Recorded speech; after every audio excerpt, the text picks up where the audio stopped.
Selamat sore Pak Sigit P. Jarot ya Pak. Sigit Puspito kan? Iya, Ya, atau Pak Sigit Puspito Jarot dan Pak Bambang Priantono. Ya baik Pak Priantono. Selamat datang di podcast Mastel TV.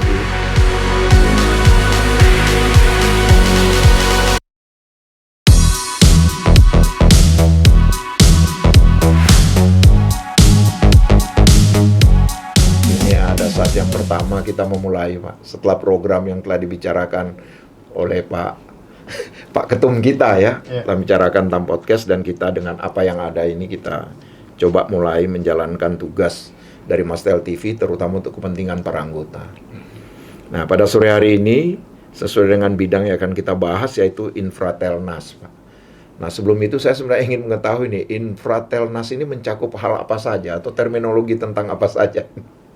Ya, persilakan. Sebenarnya yang paling pas menjawab adalah yang memberi nama Infratelnas gitu ya. Jadi memberi nama Infratelnas Pak Ketum, berarti nanya Pak Ketum sebenarnya gitu. Nanti kalau kita menebak dari arti katanya itu sendiri kan infrastruktur telematika nasional ya. Infrastruktur sebagaimana kita tahu tadi infrastruktur. Kemudian telematika artinya dia lebih luas cakupannya daripada telekomunikasi gitu. Telematika termasuk juga ICT dan sebagainya. Dan NAS-nya adalah nasional, artinya kita berbicara di level nasional seperti itu.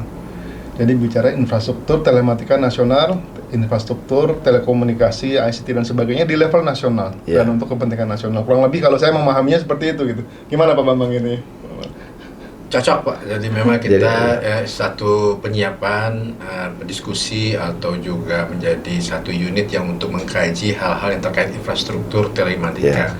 Tapi seperti yang disampaikan oleh Pak Sigit tadi, ternyata telematika itu berubah dalam hal penerapannya karena dia menjadi semacam ICT bahkan digital gitu ya Pak ya. Jadi itu juga nanti masuk juga di dalam kaitannya dalam menyiapkan infrastrukturnya untuk kegiatan-kegiatan tersebut. Baik, kita sekarang mengenal Pak, ini istilah yang lagi beken sekarang apa-apa disebutkan infrastruktur digital Pak. Maksudnya cakupan infrastruktur digital itu menyangkut subsistem apa saja ya Pak? Jadi infrastruktur ada infrastruktur ya. Dulu kita menyebutnya infrastruktur telekomunikasi, kemudian berkembang menjadi infrastruktur broadband, kemudian berkembang lagi menjadi infrastruktur digital dan sebagainya, atau secara keseluruhan kita menyebutnya sebagai infrastruktur telematika gitu.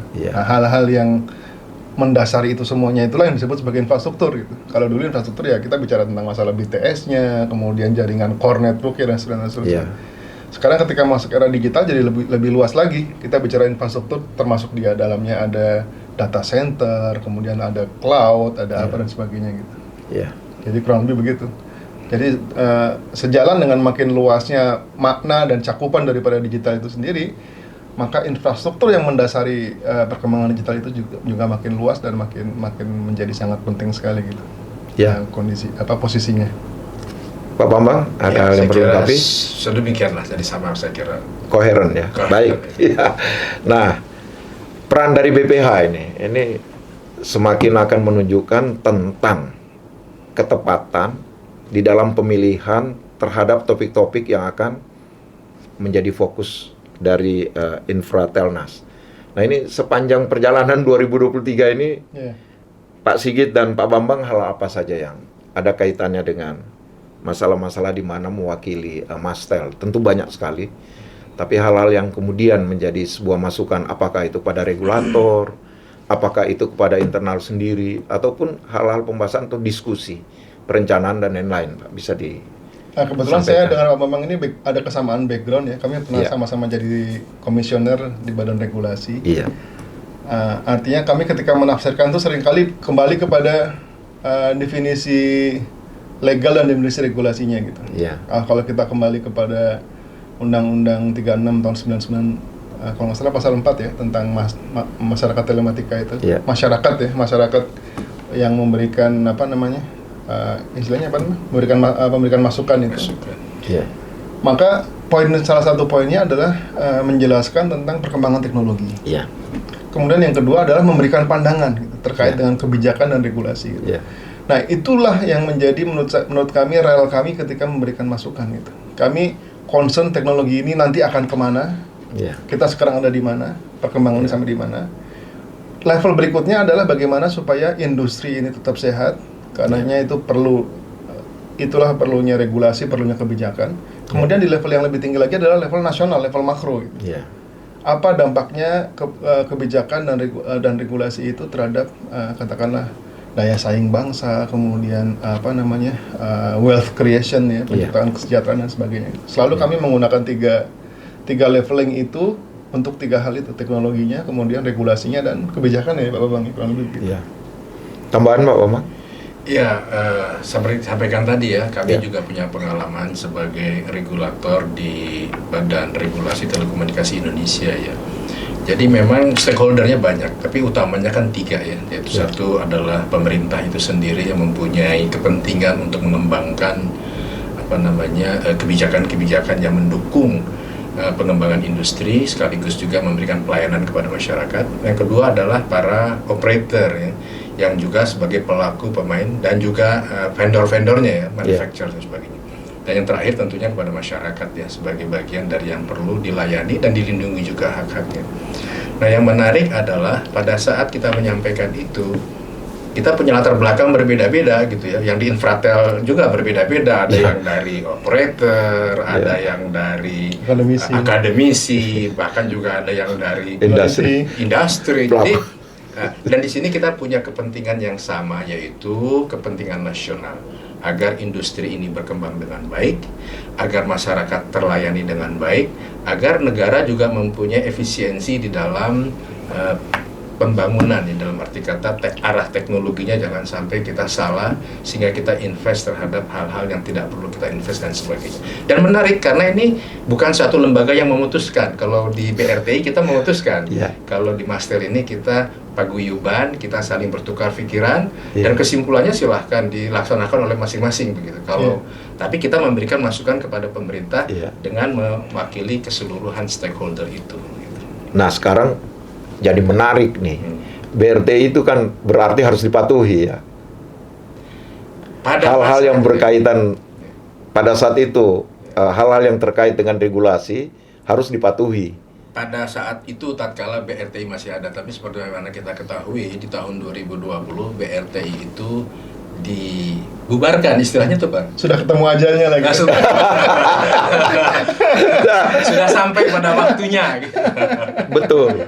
Tetapi Pak begini, itu kan semangat dalam mencari hal-hal yang perlu diatur itu kan tetap ada di Sanubari, Pak Bambang dan Pak Sigit. Bagaimana di Mastel ini? Kemudian itu menjadi satu, saya tidak menyebut hidup yang baru ya, tapi mungkin tunas-tunas baru yang jadi ada kemiripan ya. Kalau BRT itu kalau nggak salah di bagian penjelasan pasalnya itu ya, menampung aspirasi masyarakat seperti itu. Ada kemiripan dengan Mastel sebetulnya gitu. Tapi dengan dibubarkannya BRT justru tanggung jawab Mastel makin besar sebetulnya gitu. Nah, itu untuk menampung aspirasi di masyarakat, pandangan masyarakat, kemudian pemikiran para pakar, para pelaku usaha, industri dan sebagainya untuk memberikan masukan kepada pemerintah gitu.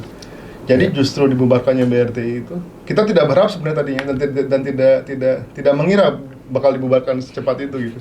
Tapi ketika ternyata pemerintah mengambil keputusan dan tentunya pemerintah punya kewenangan ya kita kan ikut saja gitu. Nah ini jadi tanggung jawabnya besar di Mastel gitu. Mastel kita lihat sebagai salah satu organisasi yang dia multi stakeholder. Stakeholdernya sangat beraneka ragam. Tadi Pak Bambang sudah bilang ada operator, kemudian ada vendor, ada masyarakat, ada akademisi dan sebagainya. Ketika kita diskusi di Mastel, itulah cerminan berbagai perspektifnya gitu. Bahkan perwakilan pemerintah juga ada gitu. Nah kita merasakan itu. Oh memang ternyata perlu gitu. Wadah-wadah yang memang diskusinya tuh melihat dari berbagai sudut pandang dan sebagainya, sehingga ketika kita memberikan masukan itu dengan memperhatikan berbagai pendapat dan berbagai pandangan itu. Nah tadinya BRTI salah satu wadahnya, kemudian Mastel jadi rekan luar biasa, mitra luar biasa bagi BRTI waktu itu. Nah sekarang BRTI-nya sudah nggak ada.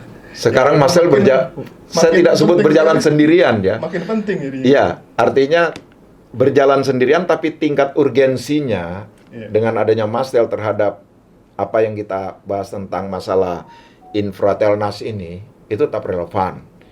Nah sekarang itu Pak, daya persuasif apa Pak yang digunakan sehingga kemudian Mastel ini dapat menggolkan antara lain masukan-masukan yang diberikan kepada pihak regulator ataupun di antara para anggota Mastel sendiri.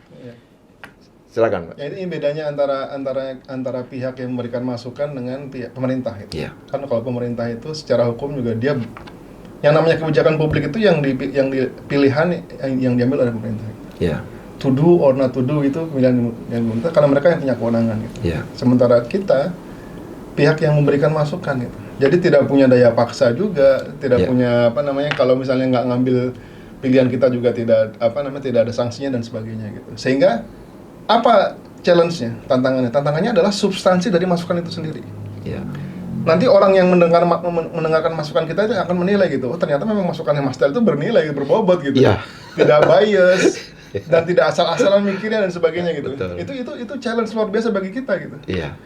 Alhamdulillah so far sejauh ini Infratelnas termasuk sering di konteks sama media, ditanya sama berbagai pihak untuk menjadi narasumber dan sebagainya, dan menurut kami itu kesempatan kami untuk menyampaikan berbagai pemikiran dan dipertaruhkan juga gitu kualitas statement, kualitas pandangan kami dan sebagainya, karena kalau misalnya enggak, yang dipertaruhkan adalah nama besar Mas Tel yang sudah cukup panjang sejarahnya. Ya, Pak Mamang. Ya, itu. Iya. Gimana Pak Mamang? Ada tambahan Pak terhadap apa yang disampaikan tadi? Saya kira sudah lengkap, tapi saya berikan sedikit tambahan ya Pak. Ya. Ya. Jadi kalau kita lihat Mas Tel ini kayak semacam jembatan kan Pak ya. Iya. Di satu sisi ada para stakeholder yang banyak, tapi itu kan bisa satu-satu Pak nanti. Asosiasi ini masuk, operator ini masuk, dan pemerintah juga berhadapan dengan banyak pihak ya Pak. Dulu itu bisa ditampung di BRTI. Nah sekarang Mas Tel ini menjadi satu wahana untuk mensinkronkan. Tentu tidak bisa menyamakan Pak, karena kebutuhan masing-masing berbeda-beda. Di sisi yang lain pemerintah juga mengharapkan peran dari Mas Tel ini bisa menjadi mengharmonisasikan, sehingga tidak salah Pak. Kemarin kita juga Mas Tel ini diberi diberi penghargaan sebagai mitra strategis. Karena kalau berbicara dengan Mas Tel itu strategis mewakili secara harmonis kepentingan para stakeholder. Itu diuji dari ketika kita menyampaikan kepada pemerintah masukan, teman-teman di asosiasi, di operator dan sebagainya sepakat gitu Pak. Karena kita tidak mengambil satu sisi saja Pak. Kalau memang ada 2 pendapat atau 3 pendapat, ya kita sampaikan saja Pak. Ada pendapat seperti ini, dan pendapat seperti itu. Jadi masing-masing sudah tersuarakan gitu Pak ya. Nah bahwa kita secara pribadi tentu mempunyai pandangan yang lain, itu bisa saja Pak. Tapi pada saat kita menyampaikan, kita betul-betul transparan, tentunya setelah berkonsultasi dengan teman-teman untuk menyampaikan kepada pemerintah. Dan pemerintah senang Pak. Jadi dan sekali lagi Pak, masukan dari Mas Tel bukanlah sesuatu hal yang mandatori harus dilaksanakan oleh pemerintah. Ini hanyalah sebagai masukan. Tapi rasanya masukan kita selalu diperhatikan dengan baik Pak. Contohnya nih Pak. Pak Sigit, banyak. Yang paling dynamic sekali influence-nya terhadap masukan dari Mas Tel yang terkait dengan Infratelnas. Kalau beberapa tahun terakhir ya mungkin salah satu isu yang kita sering bersuara tentang masalah ini 5G ya. Penetrasi 5G, spektrum 5G, kemudian harga spektrum dan sebagainya. Itu seringkali kita memberikan masukan dan pandangan, sebenarnya begini, secara regulasi begini, yang baik untuk kesehatan industri seperti ini, untuk kepentingan daya saing bangsa seperti ini dan sebagainya gitu. Itu salah satu. Kemudian yang lebih baru lagi terkait dengan misalnya Gigabit City. Pak Jurius kan juga ikut ya. Gigabit City itu kita juga cukup aktif dan cukup sering menyuarakan bahwa ini bukan sekedar dagangan gitu. Tapi ini terkait dengan daya saing bangsa, kemudian juga terkait dengan pemerataan pembangunan mulai dari kota-kota dan sebagainya gitu. Satu pengalaman menarik kemarin dari MWC Barcelona yang baru selesai minggu lalu itu kan. Itu buktinya gitu bahwa kita ini kalau misalnya kita lambat 5G, khawatirnya daya saing Indonesia turun terus gitu. Dan ternyata betul kan, di hari mulainya MWC minggu lalu itu ada data Indonesia nomor 2 dari grafik itu yang paling bawah seperti itu. Daya saingnya gitu, daya saingnya gitu.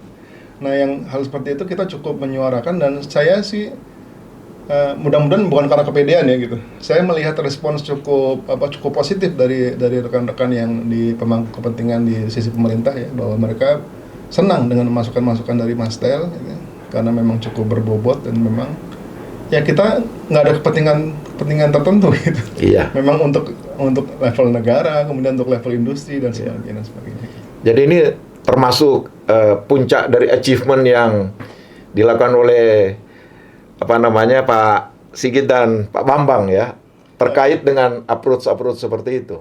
Saya tidak terlalu suka mengistilahkan puncak sih ya. Jadi kalau saya melihatnya kita ini masih dalam perjalanan menuju puncak gitu. Kalau sudah harapannya nanti di puncak itu adalah ketika kita menjelang ajal memang. Jadi kita sedang berusaha untuk terus bermanfaat saja Pak. Gitu. Dimanapun ditaruhnya gitu. Ya itu kita memberi manfaat sebanyak kepada sebanyak mungkin manusia. Gitu. Karena manusia terbaik yang paling banyak memberi manfaat kan gitu.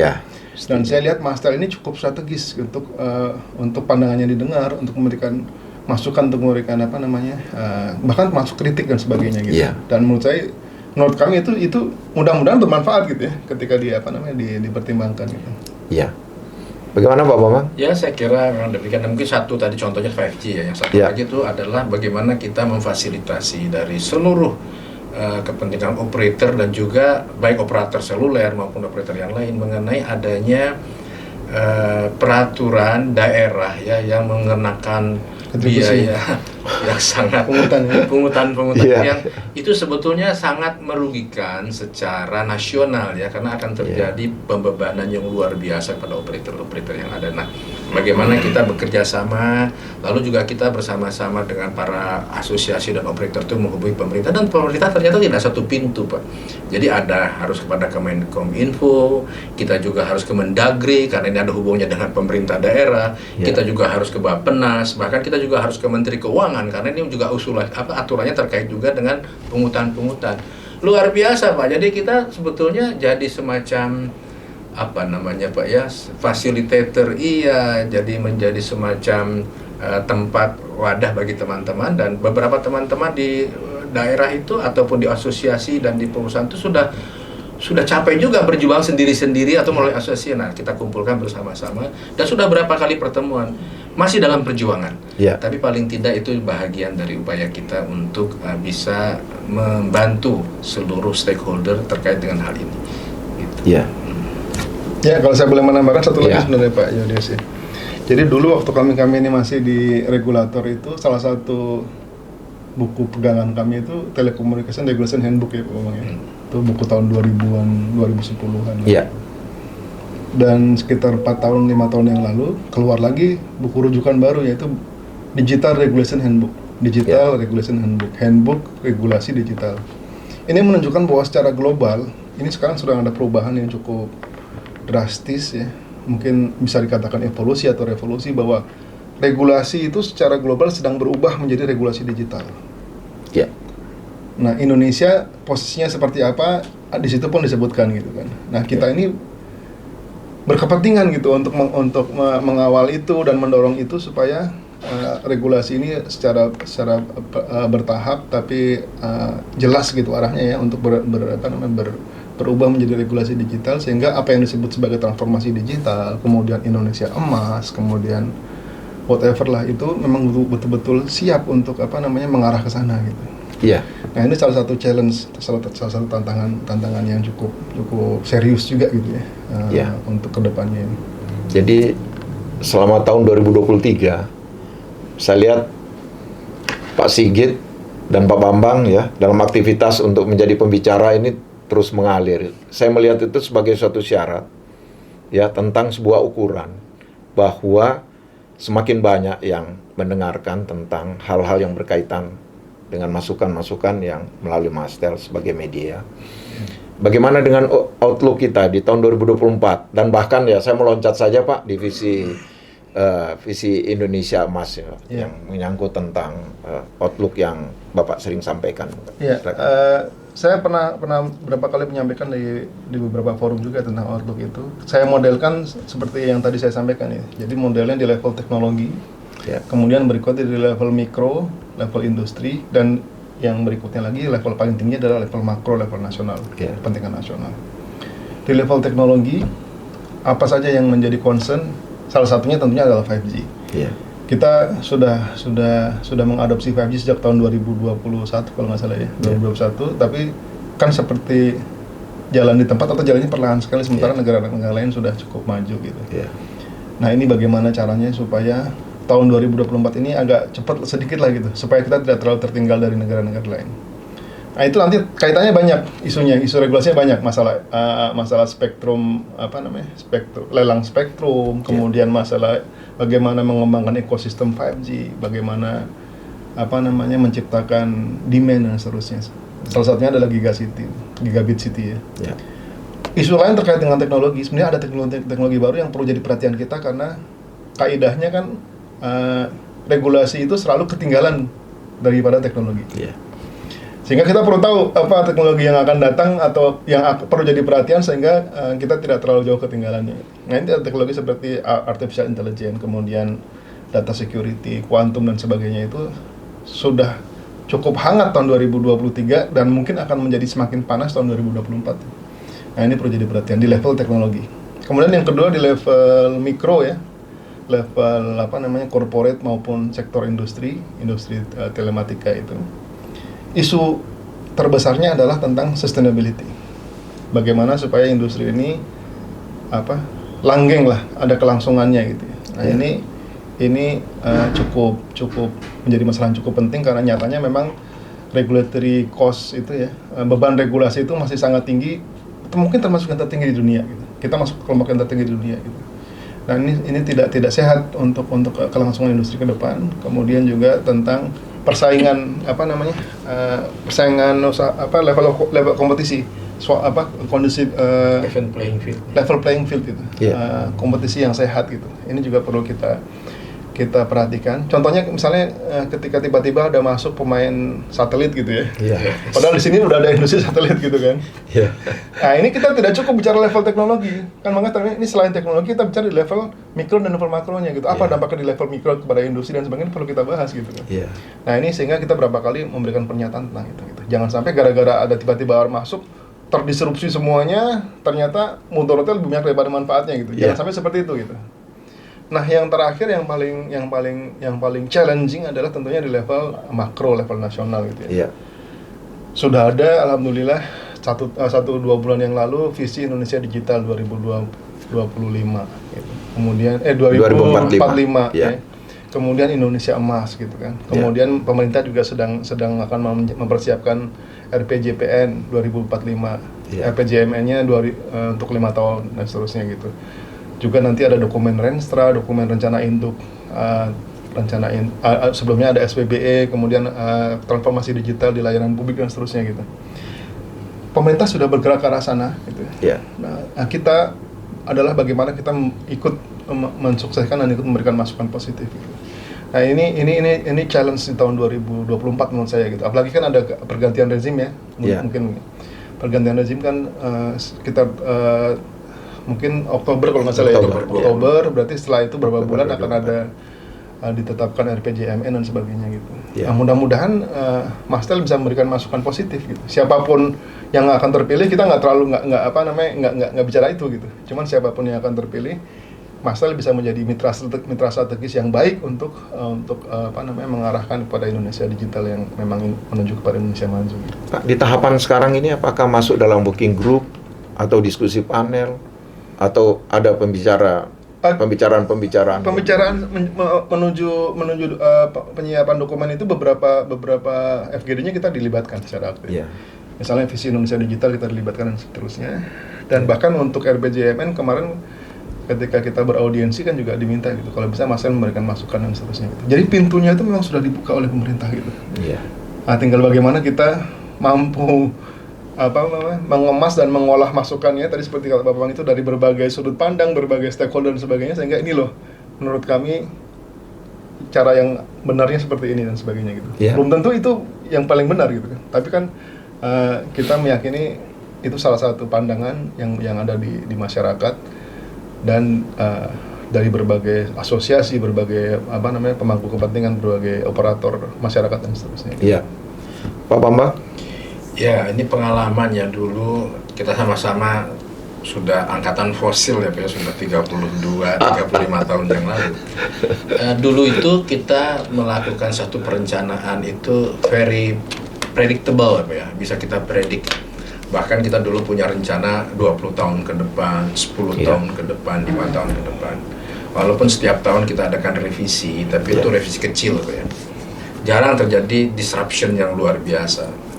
Kalau sekarang sebetulnya Pak, pertama pengalaman saya terakhir di company, karena saya juga masih terlibat di beberapa company sebagai advisor, menetapkan 3 tahun ke depan saja itu sudah lebih banyak menduga-duga ya Pak ya. Artinya tingkat akurasi yang akan terjadi 3 tahun ke depan, baik dari sisi teknologi maupun dari sisi disruption bisnis dan sebagainya. Tapi ini tantangan Pak. Jadi oleh karena itu ya seperti disampaikan tadi oleh Pak Sigit, kita tetap berpikir ke depan jauh 25 tahun ke depan, 20 tahun ke depan sampai 2045. Tapi dalam kesehariannya kita betul-betul harus agile Pak. Harus bisa juga kemudian kita ya kenyataannya seperti ini, seperti sekarang 5G kita belum seperti itu, bagaimana yang harus kita lakukan dalam keterbatasan yang ada gitu.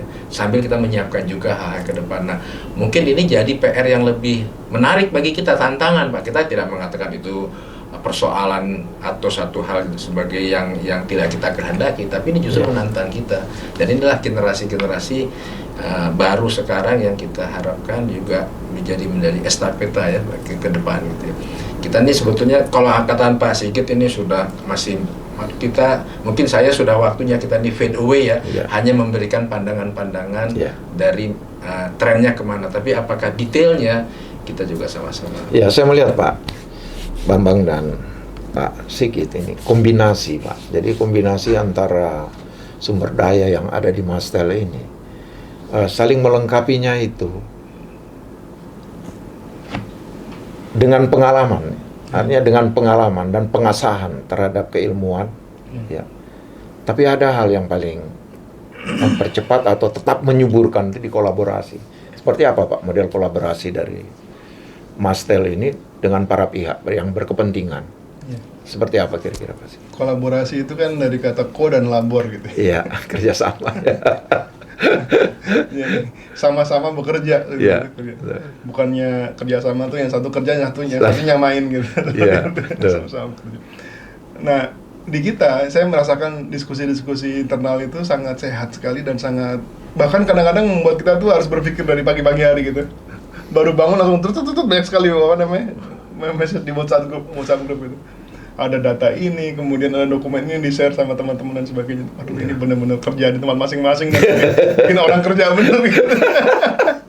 Karena kalau misalnya kita baca, katakanlah ada sharing dari teman gitu tiba-tiba. Itu kalau misalnya kita nggak langsung kerja sendiri gitu, kita baca sendiri atau kita melengkapi, itu betul-betul ditinggalkan, akan ketinggalan gitu. Iya.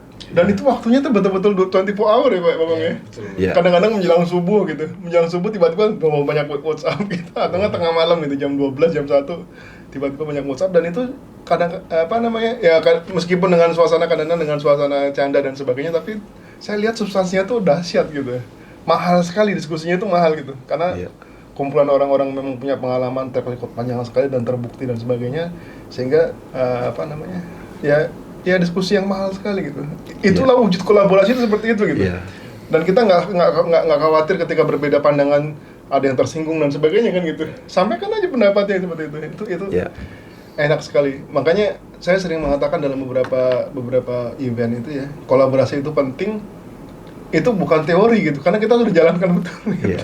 Di Mastel itu kita sudah menjalankan sehari-hari ya kolaborasi seperti itu. Mungkin itu dari saya. Pak Bambang? Betul Pak, jadi kalau soal kolaborasi dan kerjasama di Mastel ini satu melting pot Pak, yang betul-betul karena dari lintas generasi. Wah, ada yang baru-baru lulus tuh Pak, yang ilmunya luar biasa, sampai kepada yang sudah nyun sewu Pak, di Mastel tuh banyak yang usianya 78 kita ya. Banyak ya. Dan itu bukus itu masih sangat concern dan betul-betul mencurahkan semua kemampuannya dengan semua pengalamannya Pak. Dan itu kita belajar, saling belajar. Belum lagi kita berbeda dalam sisi pengalaman bidang kerja Pak ya. Ada yang dari sisi akademisi Pak, yang tentunya berbeda ya Pak ya. Walaupun beliau itu juga pengalaman di tempat yang lain, ada juga yang dari manufacturer, operator. Operator juga beda-beda Pak, ada operator yang gagah perkasa ya. Ada juga operator yang berjuang habis-habisan ya untuk bisa bertahan hidup. Abji dari yang kecil sampai yang besar dan sebagainya. Dan kita di Mastel ini ada yang mewakili individu, ada yang mewakili company, ada yang mewakili asosiasi.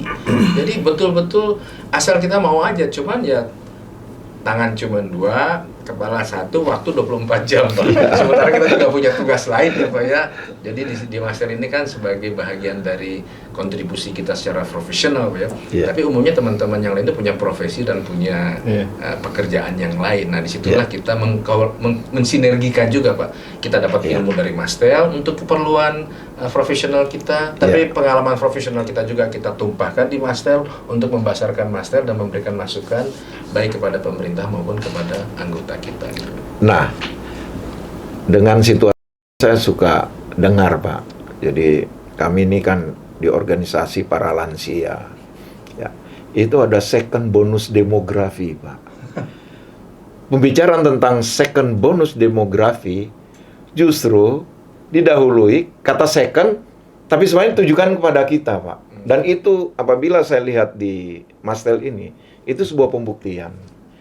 Nah, mengapa hal itu tuh bisa terjadi, Pak? Menurut Pak Sigit, apa yang membuat kemudian itu bisa tumbuh subur? Ada situasi apa, Pak, yang membuat itu kemudian tumbuh subur? Ini menyangkut tentang kolaborasi tadi. Tapi ada hal apa yang dirasakan, kemudian itu dapat menumbuhkan. Bahwa ini dapat berlangsung sustainable loh, Pak. Bayangin, disebut second bonus demografi, tapi sebenarnya ya ada, itu sebenarnya first, tapi disebut second, karena sudah ada yang first yang dianggap sebagai sebuah program yang menjadi aware bagi kita semua. Gimana? Jadi gini, saya kan kalau akhir-akhir ini kita sering mendengar istilah pembagian generasi ya, generasi apa namanya, generasi baby boomers, kemudian generasi apa Y ya, generasi Y, milenial, kemudian generasi Z, Alpha dan seterusnya. Nah ini kemudian dicirikan dengan sifat yang berbeda dan sebagainya itu. Kalau saya lebih cenderung melihat kepada masing-masing generasi atau masing-masing umur itu punya ciri khas sendiri sejak zaman dulu gitu. Sebelum orang menginvensikan apa namanya istilah baby boomers, kemudian generasi XYZ dan sebagainya, itu masing-masing itu punya ciri khas masing-masing gitu. Kalau disederhanakan, antara orang tua dengan orang muda itu punya ciri khas masing-masing dan punya metode untuk berkontribusi masing-masing gitu. Kalau di guru saya sering memberikan masukan, orang tua itu pernah muda gitu, dan dia punya hikmah gitu. Hikmah atau apa namanya, kalau sekarang apa ya istilahnya ya, apa namanya, kedalaman pengalaman dan sebagainya gitu. Yang itu yang mungkin kalau dari anak muda sudah punya hikmah banyak kayak gitu, mungkin susah nyarinya seperti itu. Nah, saling mengisi. Sementara yang masih muda ini kan lebih kepada energinya dan seterusnya gitu. Nah, ketika dikolaborasikan di satu tempat, itu akan sangat sehat gitu. Saling sangat mengisi dan seterusnya gitu. Ada pengalaman banyak yang ada di kalangan tadi, kalau disebutnya second bonus demografi, di kalangan orang-orang yang mungkin lebih sepuh dan sebagainya, lebih senior, yang mereka mungkin di masa-masa yang usianya sekarang berpikir harusnya begini, cuman untuk melakukannya udah nggak cukup lagi, energinya udah nggak ada gitu. Nah justru itu ketika organisasi itu ada balance antara yang masih muda dengan yang sudah senior, kolaborasinya itu terasa gitu. Dan saya tidak terlalu suka dengan istilah pembagian generasi, pengelompokan dan sebagainya gitu. Jadinya rumit soalnya. Melting pot tadi. Melting pot. Everybody please feel free to contribute, feel free to to say your opinions dan sebagainya. Dan kita yakin tidak ada itu bad opinions gitu.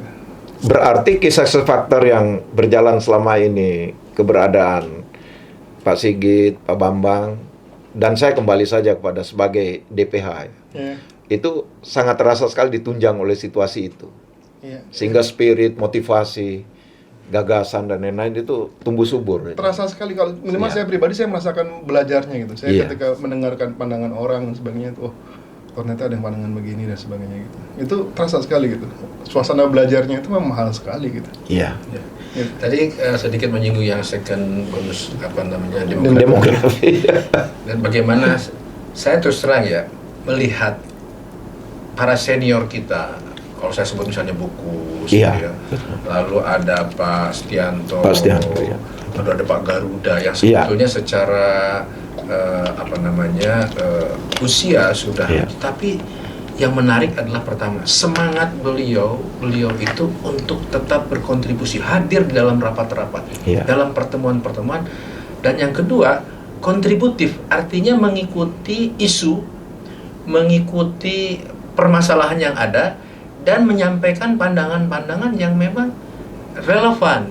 Nah, itu membuat generasi saya yang lebih muda dibandingkan beliau-beliau itu menjadi bersemangat. Karena apa? Saya sendiri sudah pensiun kan, tentu sudah mulai melemah gitu semangat untuk berdedikasi di organisasi seperti ini. Tapi melihat beliau-beliau seperti itu dan ternyata memberikan manfaat, jadi saya ikut tergugah. Nah, ini juga memberikan semangat pada adik-adik saya yang masih 40-an, apalagi masih 30. Wih, Pak Bambang udah umur 60-an masih juga semangat. Jadi saya kira semangat ini diturunkan karena ada pembuktian di lapangan terhadap kontribusi. Kalau situasi ini terus berjalan, insya Allah ini akan terus berjalan panjang. Nah, tentunya ini masing-masing sadar ya bahwa ada sesuatu yang memang kita sudah tidak sanggup lagi mengikuti, ya itu porsinya dia. Kita berikanlah porsi kita, jangan juga kita nanti ngambil porsi yang di bawah, wong kita juga nggak bisa. Jangan tekan juga. Yang di bawah juga begitu. Wah, ini porsinya porsi bapak-bapak atau senior kita, ya biarkanlah mereka memberikan masukan dan pandangan sesuai dengan porsinya. Kalau ini terjadi, saya kira apa yang dilaksanakan di Mastel hari ini, saya sudah mengikuti beberapa periode di Mastel ini, alhamdulillah berjalan dengan sangat baik dan memberikan manfaat bagi seluruhnya. Saya sengaja mengangkat ini. Mengapa? Ini masalah tentang darah, Pak. Kita bicara DNA. Ini kan DNA, legacy dari seluruh investasi yang telah dilakukan berbagai-bagai tempat yang kita lalui bersama. Kemudian Pak berkumpul di sini. Dan ternyata semangat itu, darah itu tetap, dia mengalir dengan deras, Pak, dengan lancar. Dengan iklim yang memang terbangun. Dan challenging yang diberikan adalah mengikuti situasi yang memang harus dilakukan. Sebagai tanggung jawab sebuah organisasi seperti Mastel. Nah, dengan demikian bagaimana Pak Bambang dan Pak Sigit melihat tentang apa yang ingin semakin ditingkatkan terhadap sumbangsi masing-masing terhadap perjalanan Mastel ke depan, apalagi Infratelnas ini terus-menerus, Pak. Ini jalannya kok. Itu gimana kira-kira? Silakan saya dulu.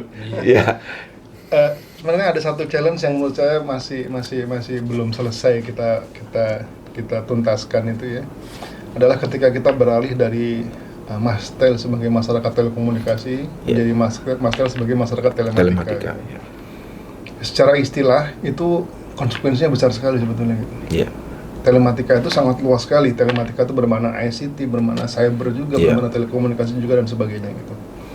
Meskipun secara skop pekerjaan kita berharap sudah membuka skop ke arah sana gitu ya. Tapi secara publik masih melihatnya Mastel itu ya masyarakat telekomunikasi gitu. Jadi warna telekomunikasinya masih kental gitu. Nah, ini challenge ke depan gitu, bagaimana supaya suasana di dalam Mastelnya ini memang suasana digital, suasana telematika dan seterusnya. Sehingga untuk bidang-bidang baru yang baru akan kita cakup ketika kita menggunakan istilah telematika ya. Seperti cyber, seperti e-commerce, fintech dan sebagainya. Sudah ada bidangnya, sebenarnya sudah ada gitu. Tapi belum menjadi rujukan utama di masyarakat gitu. Nah, itu mungkin challenge ke depannya gitu. Bisa jadi mungkin bentuknya dengan memang merekrut tenaga-tenaga yang memang mewakili bidang itu dan sesuai dengan generasi itu ya, seperti itu gitu. Kripto dan sebagainya itu kan istilah baru yang mungkin kalau para sesepuh yang pada era telekomunikasinya itu nggak ada itu barang itu. Ini makhluk apa itu? Bitcoin, AI apalagi kan, AI itu juga luar biasa. Sebentar lagi yang belum datang sebenarnya kuantum, Mbak. Nah, bagaimana Pak tentang kuantum, bisa memberikan sedikit gambaran? Contohnya kuantum itu kan kalau menurut beberapa estimasi teknologi kan sudah mulai sekarang quantum computing ya. Di Amerika juga sudah mulai, di Eropa sudah mulai, di Jepang juga sudah mulai, di Cina juga sudah mulai. Ada quantum mechanics, quantum computing, nanti ada quantum communication. Ketika quantum computing sudah ada, maka semua persandian ya, enkripsi yang sekarang ada itu dalam waktu berapa detik sudah terbuka semua gitu. Jadi kita masuk dunia baru di mana kalau kita nggak berevolusi kepada semua sistem kuantum itu ya semuanya nanti udah porak-poranda semua gitu, disruptif. Ini belum datang. Gitu. Mungkin akan datang, kalau saya lihat di dalam beberapa prediksi itu, mungkin 4-5 tahun ke depan akan datang. Iya. Jauh lebih dahsyat daripada AI. Gitu. Nah, nanti ketemu tuh AI, ada blockchain, ada cloud, ada quantum, dan sebagainya. Iya. Yang bisa jadi masuk dunia baru memang kita gitu. Tadinya kita bilang digital kan 1-0, di quantum tuh nggak ada 1-0, Pak. Istilahnya bukan digit lagi, digital itu kan dari digit kan, digital gitu. Ini jadi qubit kan, quantum bit gitu. Berubah semua gitu, kecepatannya jadi lebih cepat, kemudian keamanannya juga berubah semua dan sebagainya gitu. Sebentar lagi datang ini. Iya. Mungkin 4-5 tahun lagi kita udah berubah semuanya gitu. Iya. Seperti itu. Jadi ini sebagai challenging ya. Iya. Sehingga kalau kita lihat outlook ini semakin nyata bahwa itu akan datang, Pak. Iya. Dan bagaimana kita bersikap. Nah, kita harapkan mungkin pandangan Pak Bambang. Apakah Mastel kemudian seperti kita ketahui ya, teknologi selalu itu kan mendahului dari regulasi. Nah, sekarang sebagai yang tukang memberi masukan, ya, tukang mengenabling lah ya, saya sebutkan lah. Tapi kata tukang di sini saya lebih kepada profesional. Ya, gimana? Ya, memang ini tantangan besar sebetulnya bagi bukan hanya bagi Mastel, tapi bagi bangsa dan negara ini ya, karena kita beruntung Pak mengalami suatu proses perubahan di teknologi yang paling cepat berubah, yaitu telekomunikasi dan komputer ya Pak. Kita bisa lihat bagaimana dulu kita nelpon aja, saya masih ngalamin loh Pak, telepon engkol itu Pak, di Madiun, di Sarangan tuh kalau kita nelpon tuh puter dulu tuh Pak. Ya kayak di film-film cowboy, di film-film mafia zaman dulu tuh ya. Yang puter bukan mobil aja ya. Bukan mobil aja kan engkol. Sleger sama ininya pesawat, nih baling-baling pesawat. Jadi di muter dulu tuh kita pakai dial tuh pakai rotary gitu, kemudian pakai push button sampai kita bisa seluler seperti sekarang, telepon ke satelit dan sebagainya. Nah, jadi kita beruntung berada di sebuah industri yang memang bergerak dengan sangat cepat. Tapi tantangannya juga seperti itu juga Pak. Nah, seperti yang disampaikan oleh Pak Sigit tadi, memang cara berpikir kita sejujurnya ya Pak. Contoh misalnya, mohon dengan segala hormat ya Pak ya. Contohnya adalah mengenai fundamental technical plan gitu ya Pak, yang disusun oleh pemerintah gitu. Itu kan dari teknologi yang zaman dulu sekali ya Pak. Sekarang kita sudah masuk kepada era digital, yang era juga sangat-sangat berbeda. Nah, sebetulnya kita tidak boleh merevisi dari satu hal yang lama kita revisi pada hal yang lebih baru lagi. Itu adalah kalau perubahannya adalah secara incremental. Ini berubah gitu Pak. Nah, maka konsepnya itu harus berubah. Sejujurnya apakah Bapak tanya saya sudah punya konsepnya? Enggak Pak. Tapi maksud saya adalah approach kita tidak boleh lagi incremental Pak. Harus sesuatu yang berbeda. Nah, ini memang dibutuhkan Pak, sesuatu kerja besar di antara kita bersama Pak. Dan saya yakin kita bisa Pak. Kenapa? Karena kita punya pengalaman kok untuk mengalami perubahan-perubahan yang sifatnya disruptif itu Pak. Hanya tinggal kita duduk sama-sama dan kemudian semuanya mencurahkan perhatian untuk itu. Jadi saya kira itu tantangan yang terbesar Pak bagi kita, dan kita punya modal karena kita punya semangat untuk bisa mengikuti perubahan itu. Kita sangat berjaya Pak, sangat berjaya Pak. Kalau kita dulu telepon Pak ya, saya ingat Pak ya, kalau saya pergi ke Saudi itu umroh ya Pak ya, itu saya harus berbekal di sana uang koin Pak ya, itu uang realan itu 1 kantong Pak, yang kita sibuk memasukkan koin, dan mahalnya minta ampun Pak. 1 menit itu 10.000 Pak kita bayar Pak untuk telepon Pak. Sekarang telepon nggak bayar Pak, karena kita masuk ke restoran atau ke hotel sudah ada wifi-nya, di sana ada wifi, kita telepon. Saya dulu Pak untuk membuat conference call dari satu kota ke kota yang lain, Bapak kita perlu waktu 3 hari Pak untuk menyiapkan itu, pakai genset segala macam. Sekarang anak kita, cucu saya Pak, sudah pakai HP, dia bisa video call Pak, dan nyaris tidak ada biayanya juga kalau dia pakai wifi dan sebagainya. Nah, jadi saya kira kita sudah sampai di sana. Nah, tinggal kita bagaimana, dan kita sudah menggunakannya Pak, bagaimana sekarang kita menata aturan-aturannya, menata konsep-konsepnya supaya kita mempunyai basis yang kuat untuk ke depan. Berarti ini masuk ke etika ya Pak? Etika termasuk. Termasuk AI, bagaimana ethics of AI kan seperti contoh. Salah satu aspek penting atau isu penting di AI itu adalah etika. Berarti kuantum sudah harus didahului dengan persiapan bila itu kemudian datang, etiknya seperti apa, Itu susahnya Pak gitu. Ya. Susahnya adalah regulasi itu selalu datang terlambat gitu. Ya, itulah. Jadi memang mesti catch up gitu ya. Begitu teknologi datang langsung kita catch up ini apa bahasa gampangnya manfaat dan mudorotnya apa gitu. Kemudian dampaknya buat masyarakat apa gitu. Secepat-cepatnya kita melakukan analisis sehingga nanti kita ada kejelasan gitu, mesti ngapain gitu. Misalnya sekarang ada pendekatan sandbox ya, regulasi sandbox. Gitu. Sandbox ya. Regulasi sandbox itu kan bukan berarti regulasinya apa gitu, cuman sekaligus juga apakah perlu diregulasi atau tidak gitu. Kemudian kebijakannya seperti apa dan sebagainya gitu. Nah itu mungkin bisa semakin sering didorong ketika teknologinya itu sangat cepat tapi nggak jelas buat kita gitu, ini makhluk apa lagi? Iya kan? Makhluk apa lagi? Kalau misalnya didiamkan kemudian dampaknya ternyata ada positif ada negatif. Kalau dampaknya positif bagus, kalau dampaknya negatif yang salah kan regulator atau pengambil kebijakan gitu. Karena pengambil kebijakan itu yang bisa dibuat oleh pengambil kebijakan. Gitu. Regulasi hanya bisa dibuat oleh yang berwenang untuk membuat regulasi gitu. Nah inilah tantangan masa ke depan seperti itu.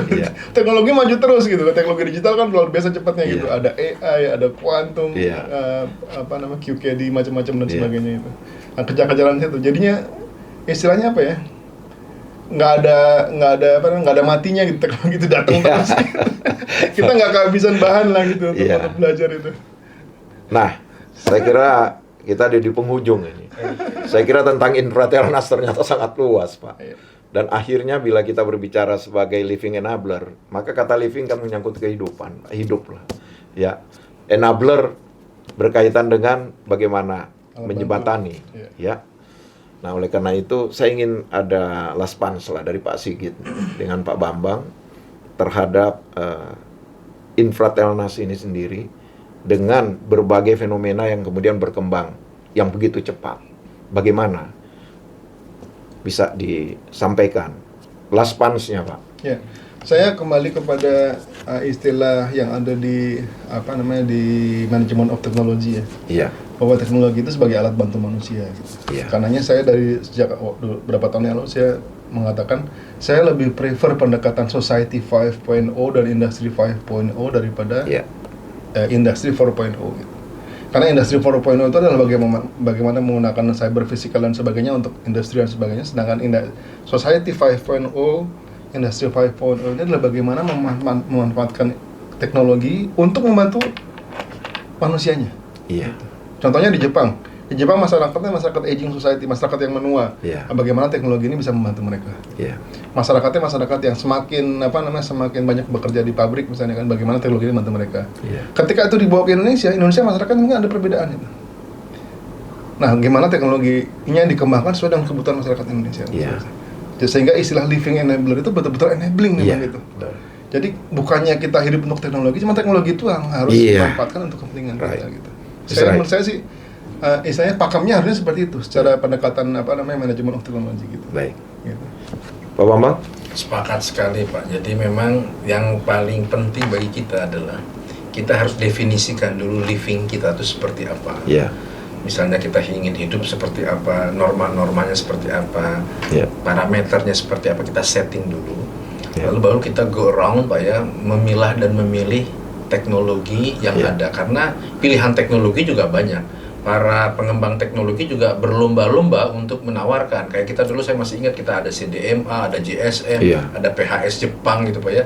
Tapi kita juga harus wise untuk memilih Pak ya. Tidak juga semuanya harus kita pakai dan kita manfaatkan. Karena itu bisa juga satu dengan yang lain itu redundant, atau bisa juga tidak kita butuhkan. Mungkin itu tepat untuk tepat. Jadi dulu ada istilahnya Pak, teknologi tepat guna.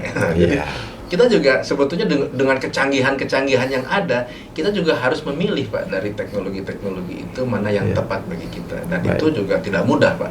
Bahkan jangankan membuat teknologi, memilih teknologi yang ada pun juga sudah satu tantangan tersendiri gitu ya Pak ya. Kira-kira itu Pak. Baik.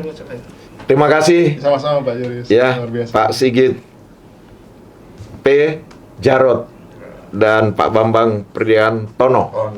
Terima kasih untuk pertemuan sore hari ini. Dan saya harap nanti bila ada perbaikan-perbaikan atau penyempurnaan, Siap. Datang lagi Pak ya. Siap. Kalau diundang agar supaya podcast kita ini living enabler Pak. Iya, baik. Terima kasih. Terima kasih. Mari. Terima kasih. Ya, selamat sore.